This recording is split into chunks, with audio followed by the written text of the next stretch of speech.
Hello and welcome to my channel Simple English. Hope you all are fine and staying healthy at your homes. So today we are going to start with part 19. The part 19 is based on the topic format of formal letter. Formal letter को कैसे लिखते हैं? Formal letter को हिंदी में कहते हैं औपचारिक पत्र।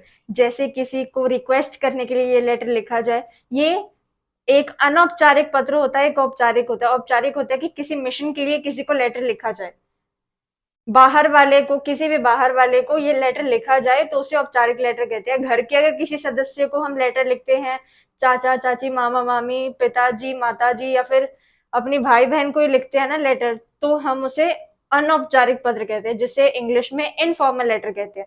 फॉर्मल लेटर को कहते हैं औपचारिक पत्र, जिसे आज हम सीखेंगे कि इसे लिखते कैसे हैं और इसके कुछ रूल्स, इसके कुछ नियम क्या है। इस वीडियो से एंड तक जुड़े रहें और देखते हैं कि पहले क्या करते हैं, इसके मतलब कि नियम क्या है। पहला है name of sender and address. Name of sender and address का मतलब ये हो गया कि जैसे कि कोई जो लेटर ये लिख रहा है, कोई लेटर लिख रहा है जिसके द्वारा लेटर लिखी जा रही है। अगर मैं लेटर लिख रही हूँ तो मैं अपना नाम लिखूंगी और अपना पता लिखूंगी। पता कैसे लिखते हैं? हाउस नंबर आ जाता है, हाउस नंबर, और नियर बाय डेनमार्क एरिया लिख देते हैं, और सिटी लिख देते हैं, और स्टेट लिख देते हैं। अगर हमने किसी को स्टेट से बाहर भेजनी है तो स्टेट भी लिख देते हैं। ऐसे आता है ये। नेम ऑफ द सेंडर मतलब जो लेटर लिख रहा है उसका नाम और उसका पता, एक लाइन में। और सेकंड लाइन में आएगा हमारा डेट। अब डेट कैसे लिखते हैं? डेट लिखते हैं 11, आज जैसे 11 है, 11 अक्टूबर, अक्टूबर 2023, ऐसे डेट लिखते हैं। नेक्स्ट है हमारा रेसिपिएंट एड्रेस, मतलब जिसको लेटर हम लिख रहे हैं, जिसके द्वारा लिखी जा रही है वो हम हैं, हम ये लेटर लिख रहे हैं। अपना नाम, अपना पता, और उसके बाद तिथि की डेट कौन सी है, और उसके बाद रेसिपिएंट एड्रेस मतलब जिसको लेटर पहुंचानी है, जिसके लिए आप ये लेटर लिख रहे हैं, जिसको ये लेटर लिख रहे हैं, उसका पता। उसका पता आपको पता होना चाहिए ताकि उसका पता हम लोग यहाँ पर मेंशन कर सके। डेट के बाद आएगा उनका एड्रेस जिसको हम लेटर लिख रहे हैं। सब्जेक्ट, सब्जेक्ट का मतलब होता है कि आपका मेन टॉपिक, मेन विषय क्या है इस पत्र को लिखने के लिए। इस पत्र को लिखने के लिए आपका मेन विषय क्या है उसे लिखेंगे। उसके बाद रिस्पेक्टेड सर मैडम, इसको कहते हैं नमस्कार सर या मैम या अध्यापक जी, जैसे हम हिंदी में कह देते हैं कि नमस्कार, नमस्कार या पूजनीय ऐसे कह देते हैं, कि आदरणीय कह देते हैं। हाँ, हिंदी में आदरणीय कहते हैं। आदरणीय प्रिंसिपल साहेब, आधार मतलब आदरणीय मुख्य अध्यापक जी, या फिर आदरणीय मतलब प्रिंसिपल साहेब, ऐसे लिख देते हैं। आदरणीय लिखते हैं हम हिंदी में, और रिस्पेक्टेड लिखते हैं इंग्लिश में रिस्पेक्टेड सर या मैम। अब ये आपको तय करना है जिसको आप लेटर लिख रहे हैं वो मेल है या फीमेल है। मेल है, पुरुष है, उसे हम सर लिखेंगे। फीमेल है, स्त्री है, तो उसे हम मैम लिखेंगे। नेक्स्ट है letter, body of the letter. अब बॉडी ऑफ द लेटर की बात करते हैं। ये मतलब इसका मतलब हमने कोई मेंशन नहीं करना है, बट ये इस फॉर्मेट के बारे में बताया कि आगे क्या होगा। ये था हमारा कुछ कंटेंट जिसे हमने लेटर की स्टार्टिंग में लिखना होता है, और लेटर के बाद जो कि मेन नीचे जो लिखा होता है कंटेंट होता है, जो हम उसमें लिखते हैं, पैराग्राफ जो लिखते हैं ना, वो है ये उसके बारे में बताया। बॉडी ऑफ द लेटर क्या है? Explain the letter ideally in 3 paragraphs. अब 3 पैराग्राफ्स में ये लेटर को मतलब खुल के विस्तार से इस लेटर में बताएंगे हम लोग। सो 3 पैराग्राफ कैसे लिखने हैं आप देखते हैं। पहला पैराग्राफ, इंट्रोडक्शन एंड रीजन। अपना इंट्रोडक्शन दीजिए कि आप कौन है, कहाँ पर रहते हैं, आपका मतलब कारण क्या है इस पत्र को लिखने के लिए। ये जो पैराग्राफ पहला है वो 4 से 5 लाइनों तक का लिखना पड़ता है। 4 से 5 लाइनों तक का पहला पैराग्राफ होगा जिसमें आपने अपने बारे में बताना है कि आप कौन है, कहाँ पर रहते हैं, आपकी पोजीशन क्या है, आप किस आपका पात्र क्या है, या फिर आप कहाँ पर रहने वाले हैं, कहाँ के निवासी हैं। अगर आपके कोई सोसाइटी के रिलेटेड, अगर आपकी कोई सोसाइटी के रिलेटेड, आपके फ्लैट के रिलेटेड कोई प्रॉब्लम है, म्यूनसिपैलिटी के लोगों को लिखना है, तो उसे हम कहेंगे कि मैं इस सोसाइटी का निवासी हूँ, या निवासी मतलब इस सोसाइटी की निवासी हूँ। सो उसके बारे में पूरी डिटेल देनी कि मेरी सोसाइटी कौन से एरिया पे है और प्रॉब्लम क्या है। प्रॉब्लम लिखेंगे, रीजन लिखेंगे कि आपको ये लेटर क्यों लिखनी पड़ी। पहला पैराग्राफ होगा 4 से 5 लाइनों तक का। सेकंड होगा, सेकंड पैराग्राफ है एक्सप्लेन द मैटर, बात क्या है, पूरी बात इसमें बतानी है। पहले पैराग्राफ में हल्का हल्का क्लू दे देना है, हल्का हल्का हिंट दे देना है कि पहले पैराग्राफ में आपने इंट्रोडक्शन दिया, और उसके बाद हल्का हल्का क्लू दे देना कि आप क्या कहना चाहते हैं। सो सेकंड पैराग्राफ में पूरा का पूरा जो भी बात है, ए टू जेड पूरी बात, you have to tell the A to Z full talk you want to say to them, जिसको आप लेटर लिख रहे हैं। पहले में कारण आ जाएगा कि क्यों लिख रहे हैं, सेकंड में आ जाएगा कि पूरी बात क्या है, पूरी बात आखिर है क्या। जैसे हम किसी से बात कर रहे हैं, उसको जब तक हम लोग छोटी सी बात कह देंगे उनको प्रॉब्लम है, प्रॉब्लम है, प्रॉब्लम क्या है, जब तक पूरी बात नहीं बताओगे तो कैसे पता लगेगा। कोई हमारे मन में तो घुस के नहीं देख सकता कि हम लोग क्या कहना चाहते हैं। तो उनको भी लेटर जो जिनको लिख रहे हैं उनको भी पूरी बात बतानी पड़ेगी शुरू से लेके एंड तक कि आखिर बात क्या है, कारण क्या था। पहले कारण बता दिया, पर उसके बाद बात बतानी भी जरूरी है। इंग्लिश में पहले कारण बता देंगे क्यों लिख रहे हैं, उसके बाद बताएंगे कि आखिर पूरी बात है क्या।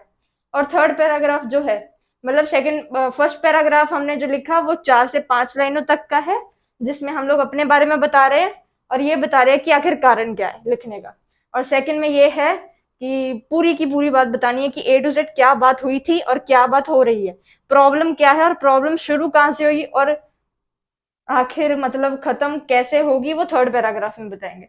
सो सेकंड पैराग्राफ जो है उसमें हम ये कहेंगे कि इसको इसको भी 4 से 6 लाइनों तक में लिखना पड़ेगा। सेकंड पैराग्राफ 4 से 6 लाइनों तक का, फर्स्ट पैराग्राफ होगा 3 से 4 लाइनों तक का, और थर्ड जो पैराग्राफ है उसमें आएगा सूटेबल क्लोजर।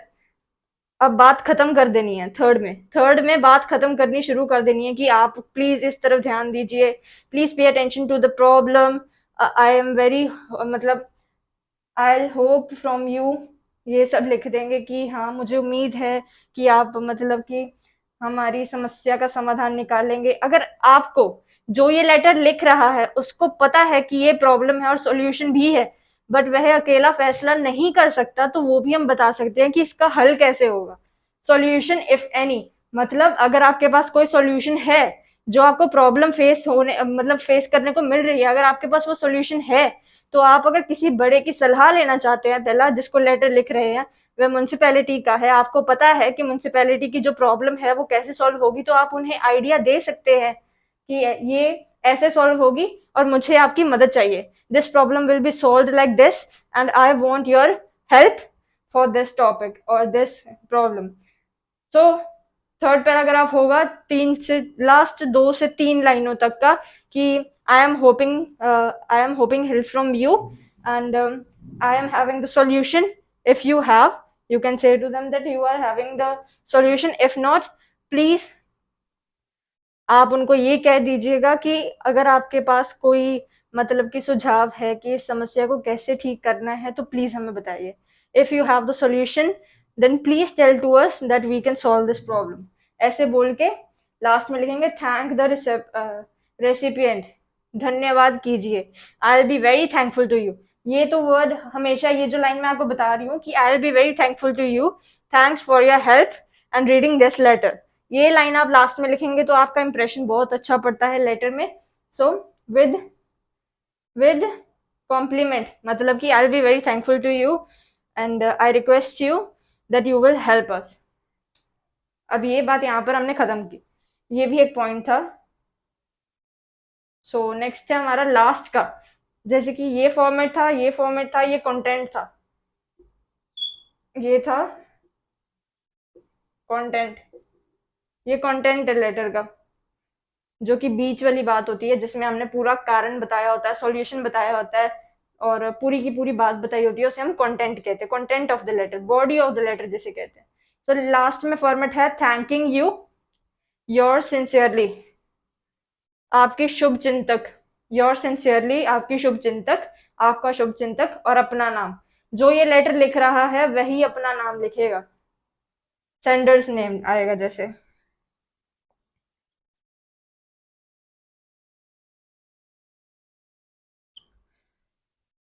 Sanders name. अब एक बारी और रिवाइज कर लेते हैं कि ये लेटर में आखिर था क्या। पहला था name of the sender and address, जो ये पत्र लिख रहा है वह अपना नाम और पता लिखेगा। Second date.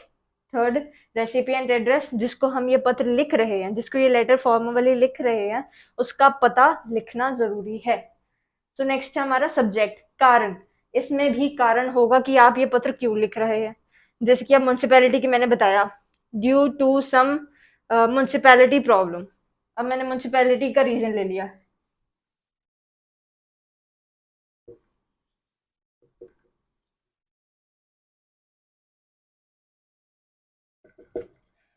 सब्जेक्ट, अब मैंने ये लिखा, सब्जेक्ट लिखा म्यूनसिपैलिटी प्रॉब्लम। अब मैं किसी सोसाइटी की रहने वाली हूँ, बात की जाए तो मैं एक सोसाइटी की रहने वाली हूँ। मुझे म्यूनसिपैलिटी की प्रॉब्लम है अपने एरिया की या फिर अपनी सोसाइटी की। सो म्यूनसिपैलिटी कॉर्पोरेशन को ये लेटर लिखी जाएगी, और म्यूनसिपैलिटी ऑफिस का जो एड्रेस है और उनके जो मैनेजर हैं या फिर म्यूनसिपैलिटी के जो हेड है, ऑफिसर है, उन्हें ये लेटर लिखा जाएगा और उनका एड्रेस लिखा जाएगा। सेकंड में सब्जेक्ट है तो सब्जेक्ट म्यूनसिपैलिटी लिखा जाएगा, municipality problem, due to some municipality problems. So next है रिस्पेक्टेड सर। अगर वो सर है, मेल है तो सर लिखेंगे, फीमेल है तो मैम लिखेंगे। So body of the letter मतलब कंटेंट क्या है लेटर का, बीचला हिस्सा, बीच का जो हिस्सा है लिखने वाला, जिसमें सारा कुछ लिखा जाता है, पूरी बात बताई जाती है, उसे बॉडी ऑफ द लेटर कहते हैं। So explain the letter ideally in 3 paragraph. इसे याद रखना कि हमेशा 3 पैराग्राफ्स में फॉर्मल लेटर लिखी जाती है। 2 लेटर्स में लिखेंगे, एक लेटर को पूरा ज्वाइंट करके लिख देंगे, वह गलत हो जाएगा। अब हमने एक पैराग्राफ अगर खत्म किया, शुरुआत ऐसे की फर्स्ट लेटर की कि हमने इंट्रो दिया अपना, मैं इस सोसाइटी की रहने वाली हूँ, मेरा फ्लैट नंबर ये है, हमारी सोसाइटी यहाँ है, मतलब इस चौराहे पर है, इस मोड़ पर है, या फिर बीचों बीच शहर के है। अपना एड्रेस हल्का फुल्का यहाँ पर भी दे देना है, पूरा नहीं जैसे ऊपर दिया होगा। ऊपर वाला जो एड्रेस है हमारा मेन, उसमें से कुछ पॉइंट्स लेके यहाँ पर लिख देना इंट्रोडक्शन में कि मैं यहाँ की रहने वाली हूँ, मेरी सोसाइटी का मतलब एड्रेस हल्का फुल्का ये है, और रीजन लिख देना है कि आप ये लेटर क्यों लिख रहे हैं। जैसे कि ये रीजन बताया, due to some municipality problem, और यहाँ पर हम लिखेंगे म्यूनसिपैलिटी प्रॉब्लम का रीजन की due to some municipality problem I was means forced to write the letter to you। यहाँ पे ऐसे लिख देंगे। और अगर हमने ये वाला पैराग्राफ लिख दिया है, ये पैराग्राफ हमने लिख दिया है, उसके बाद एक लाइन छोड़नी पड़ती है।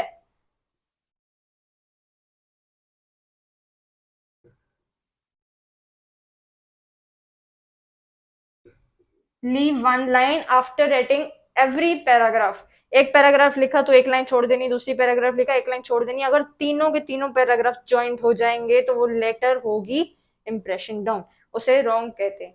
वह लेटर, ये लेटर आप अपने एग्जामिनेशन में भी लिख सकते हैं, किसी भी टेस्ट में भी लिख सकते हैं, और जनरली किसी को लिख भी सकते हैं, कोई प्रॉब्लम नहीं है। सेकेंड लेटर, सेकेंड जो है पैराग्राफ, उससे हम लिखेंगे कि पूरी की पूरी बात क्या है, एक्सप्लेन द मैटर, कि मेनली कौन सी प्रॉब्लम है, ये प्रॉब्लम कहाँ से शुरू हुई, और अब आपकी सोसाइटी के या आपके एरिया के क्या हालात हैं, हालातों के बारे में यहाँ पर बताना है। अब थर्ड पैराग्राफ है लास्ट हमारा, सूटेबल क्लोजर। अब आपने बताना है कि इसका हल क्या है, या फिर इसकी वजह से आप पर क्या असर पड़ा है, आपके सोसाइटी के निवासियों पर क्या असर पड़ा है। उसके बाद सॉल्यूशन इफ एनी, अगर आपके पास कोई हल है, अगर मैं लेटर लिख रही हूँ, मैं किसी सोसाइटी की निवासी हूँ, मेरे पास इस प्रॉब्लम का हल है कि ये प्रॉब्लम कैसे सॉल्व होगी, तो आप वो भी लिख सकते हैं। I have the solution of this and that problem and this is the solution. I have to, मतलब I want help from you to fulfil this problem. इस प्रॉब्लम को हल करने के लिए मुझे आपकी जरूरत है, कृपया करके मुझे इजाजत दी जाए। इजाजत लेने के लिए भी लास्ट पैराग्राफ को यूज किया जाता है, और लास्ट पैराग्राफ होता है 4 से 5 लाइनों का, तो उसे भी लिख कर एक लाइन छोड़ देनी है। थर्ड पैराग्राफ को लिख कर भी एक लाइन छोड़ देनी है, और लास्ट में है thank the recipient with compliment. अब हमने थैंक्स कैसे करना है, thank you for your help, if you provide your help to me I will be very thankful to you, मतलब आपकी मदद के लिए शुक्रिया, अगर आप मुझे मदद मतलब देंगे, अगर मेरी आप मदद करेंगे तो मैं आपकी आभारी रहूंगी या आभारी रहूंगा। सो ऐसे लिखेंगे। लास्ट में फिर एक फॉर्मेट आता है, जैसे हमने यहाँ पर लिखा वैसे का फॉर्मेट यहाँ पर भी आएंगे, क्योंकि बॉडी ऑफ द लेटर यहाँ तक खत्म हो जाती है कॉम्प्लीमेंट देने के बाद। थैंक यू लिखेंगे, thanking you, your sincerely and name of the sender. अब थैंकिंग यू मतलब आपका धन्यवाद, आपका धन्यवाद, और योर सिंसियरली मतलब आपकी शुभ चिंतक या फिर आपकी मददगार, इसका मतलब ये निकलता है हिंदी में। योर नेम मतलब सेंडर्स नेम, मतलब कि जो ये लेटर लिख रहा है वह लास्ट में धन्यवाद करने के बाद, ये बोलने के बाद कि मैं आपकी आभारी रहूंगी या आभारी रहूंगा, और उसके बाद अपना नाम लिख देना है। सो ये थी हमारी फॉर्मेट ऑफ फॉर्मल लेटर, औपचारिक पत्र का वो क्या कहते हैं फॉर्मेट था ये। सो ये वीडियो का टॉपिक हमारा फॉर्मेट ऑफ फॉर्मल लेटर था। आई होप आप सभी को क्लियरली अंडरस्टैंड हो गया होगा, ये समझ आ गया होगा। I hope you have understood this video very easily, क्योंकि मैंने आपको एक्सप्लेन कर दिया है कि ये कैसे लिखनी है, कंटेंट कैसे लिखना है। मैंने आपको एक टॉपिक भी लेके बता दिया म्यूनसिपैलिटी प्रॉब्लम के रिलेटेड, कि ये अगर आपको लिखना है तो कैसे लिखना है। सो ये थे कुछ पॉइंट्स एंड फॉर्मेट कि लेटर को कैसे लिखा जाता है। ये आप अपने एग्जामिनेशंस में भी लिख सकते हैं, आप अपने मीन्स किसी भी लोकल प्रॉब्लम के लिए भी लिख सकते हैं, जरूरी नहीं म्यूनसिपैलिटी ही होगी, और भी बहुत सारी प्रॉब्लम्स होती हैं, सो आप उनके लिए भी लिख सकते हैं। अगर आपको ये वीडियो अच्छी लगी हो, लाइक कीजिएगा, चैनल को सब्सक्राइब कीजिएगा और वीडियो को शेयर कीजिएगा। Thank you for watching this video. I'll be back with next topic soon and next part soon. Till that, stay safe, stay healthy. Thank you.